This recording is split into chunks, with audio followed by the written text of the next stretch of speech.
going to show you how to composite with my very popular Christmas backdrop with Santa and the reindeer in the window. You might hear some banging around as I record this. My two young children are upstairs on quiet time, and sometimes they're not so quiet.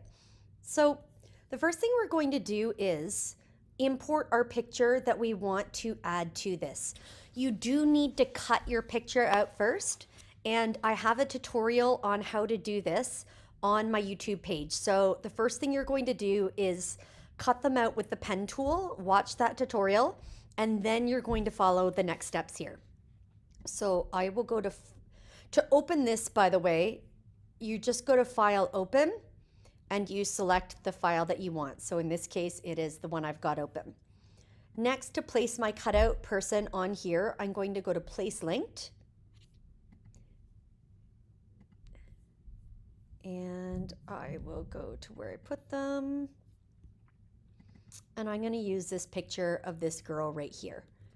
And I will hit Enter or Return. And now she's on there. And I'll size her down until she's about the right size. These are pretty big windows, but not like this big, so I'm just kind of thinking about how big she'd be. And there we go. And I like her in this spot because now she's kind of the center of attention in this area, and then Santa and the reindeer are over here, kind of grabbing that area. And I'm going to hit Enter again. And the first thing I want to do is add a shadow to her. So I'm going to click this part that says background and hit Command J. That would be Control J on a PC. And now I've made a copy. And I'm going to go to my burn tool. And I'm going to put it on highlights. 38% is a lot. Normally I would start at like 6 or 7%, but I want to do this kind of quick.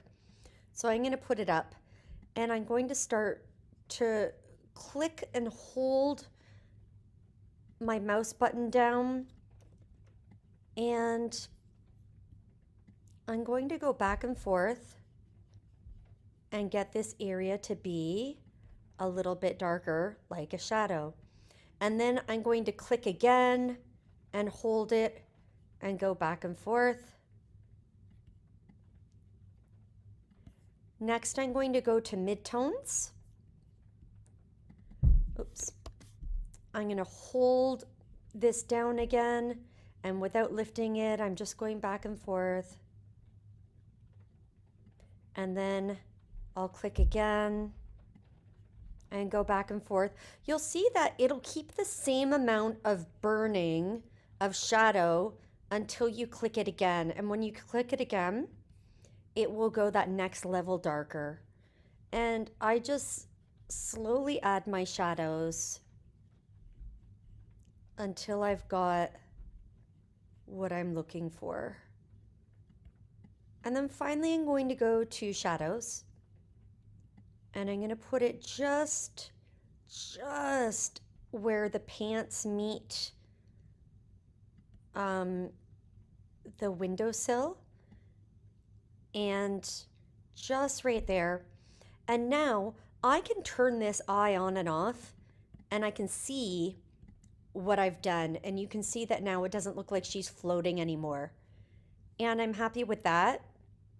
So, because I'm happy with that, I'm going to go to layer. Well, first I would save. So save as. And I would save it as a Photoshop file. It'll be the automatic one that it saves it as. You can rename it and then hit save. And then I'm going to go to layer, and I'm going to flatten this down. I have included some actions for you. So to install the actions, you're going to go to Window, Actions, and this little panel is going to pull up here. And you can go to this corner right here, click it, and you're going to go to Load Actions. If I go to my desktop, Christmas compositing. Okay, so the file is going to be an ATN file, and you'll just double click that, and now you'll see that the file is there and it's a folder ready for you to open. And you open it by clicking this little triangle right here. The first thing we're going to do is go to Skin Smoother, and I just select Skin Smoother and I hit the play button here. And I'm going to zoom in and clone and heal here. So this is the part where I'm going to fix up any little bits of hair or any things that are a little bit off. So I click this gray square and I use a white brush. Actually, no, sorry. I'm going to go to the Band-Aid right here. If you don't have a Band-Aid, the spot healing tool, you can just hold your mouse down and you'll get it. And I'm just gonna go in and fix anywhere, you know, kids have like scratches and bruises from all the fun things they do. And this little girl doesn't have really any of that, so that works out well. The next thing is don't touch this, it says that. Then I'm going to click on this black box, and here using a white paintbrush, if your paintbrush isn't showing up, you can just hold your mouse down in that area and it will come up right here. I'm going to change the opacity to 50%. Actually, sorry. Yeah, change the opacity to 50%. And then I'm going to smooth it over her skin. Now, this will keep the texture of the skin and it will smoothen out the rest.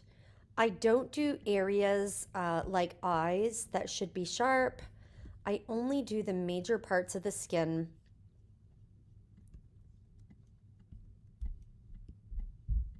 I don't do edges either, just kind of in the middle of where I want to go. And this will smoothen things out. And it's subtle. You can change how much smoothing you do by making the opacity higher, but I don't like to do that. And now I can turn this on and off and I can see how it worked. And that worked out well. I'm happy with it. I'm going to flatten my image. The next thing I'm going to do is go to 13 Paint on Skin Tones and press play. These go from dark to light. The light ends at alabaster. Warm glow is what I use to make people, to give them highlights. Cool down if they've got too many yellows in their skins, and some blush. For most Caucasian people, I start with Pinky Peach. And I'm going to keep my opacity at 50%. I have a white brush and I'm going to paint this on the skin. And this is going to give them, if there are some like abnormalities, not abnormalities, but if the camera didn't capture the skin tone right, this will go over it and it will fix it a little bit and make it look more professional.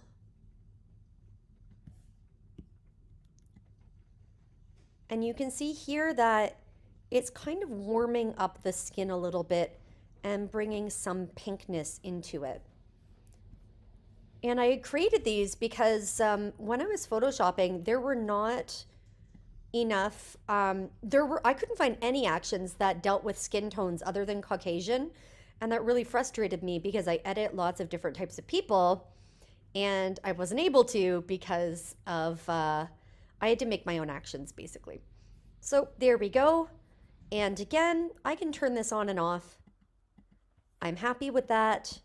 I could add some blush to her face if I wanted as well. And I can show you the warm glow. I would just put on a place where any light is going to hit a person. So usually their cheeks, above their eyebrow, that little bit above their eye, any place where they are brightest, where the most light is hitting. And we'll do some more stuff later with that. That's called dodging and burning. I'm happy with that.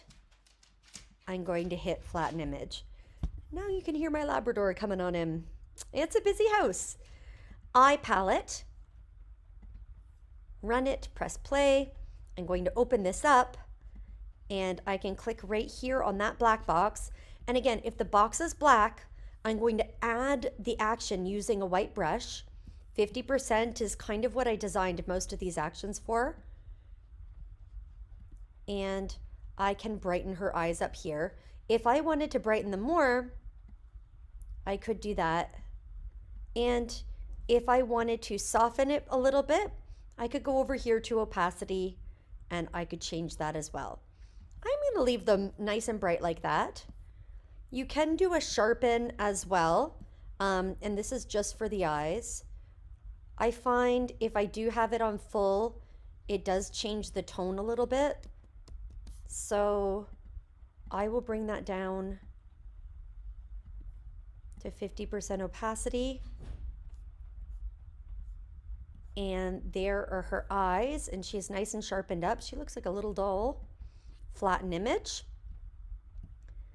Her teeth are not showing, but I could run this and then just whiten with a white brush at 50 to 100% and brush it over the teeth, the whiten, and then do the brighten. But I don't need this, so I'm going to hit delete and get rid of that. And some people might call this done at this time. They might be happy with that. If you want to add a little bit of this like blue kind of light that is in the interior, you can run the moon dance action right here. So you're going to click on this and press play. And you're going to see that it gives this kind of soft gray blue. I don't want this over the whole picture though. I just want it a little bit on her. So I'm going to go to this white box and double click it. And this will allow me to invert and hit OK. And I'm going to go to my brush. It's white. I'm going to start just at 50% or so. And I'm going to paint it on my girl. And there are lots of ways I can do this. I could only paint it on her clothing and not her face that we just did. I could choose to paint it on everything. It's really up to you and how you would like it to look. I will probably start, I'm going to take it off her skin because I was happy with what we did with the skin before. And then I can take just a little bit off of her white shirt. Take it off her arm here. And this part is for you to play around with and find what you are looking for in your picture. Every picture taken is going to be different, and everyone is going to require a slight difference in editing. But now I can turn this on and off, and it does make her blend in a little bit more rather than being so bright. And of course I can go to the opacity right here as well, and I can fiddle around with that and just turn it on and off to see. And I'm happy with that. So I'm going to go to flatten image. The final thing I'm going to do, I will show you if, for example, you had too much blue in your subject, you could hit blue reduction and press play. And then you could, with a white brush, you could get rid of some of those blues in there and change them to more yellow tones. These are what the tone correctors are for, but I don't really need that for this. The last thing I am going to do is dodge and burn. So clicking that layer and pressing the run button, I'm going to go in here, open this up, and with a white brush, I'm going to change the opacity to 100% and bring the flow down to 5%. And I'm just going to go over the brightest areas of her and probably do a little bit of the cheeks Again, the nose, the top of the nose. That was too bright. I'll just go to every area that has a highlight. And this is what turns your picture from kind of flat to one that has depth and a kind of 3D look. It also, some people refer to this as a painterly style that makes it look a little bit more like a painting. And it's just a really common trick that professional photographers use in order to bring some drama and to make things look better. You can see where I'm only doing the brightest parts. And then I can go with the dark, paint black. It's going to be the exact same 100% opacity, 5% flow, but I'm changing my brush to a black brush.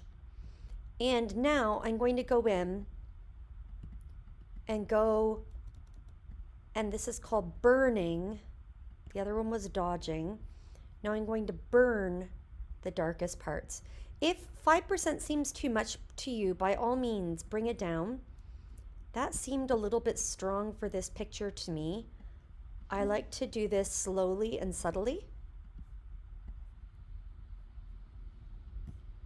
Wherever there are shadows, I'm just going in and making them a little bit darker. And again, that's going to bring that painterly, professional, glowy look to our work.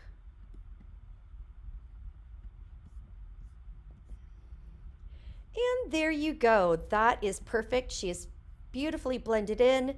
I'm going to flatten, and now I'm going to save this as a JPEG image with the name that I would like, and it will be all done. Thank you so much for watching this tutorial. You can see many other tutorials on my YouTube channel, and I plan on making a lot more for the spring and bringing you guys some more new actions and overlays to try for yourself and your photography.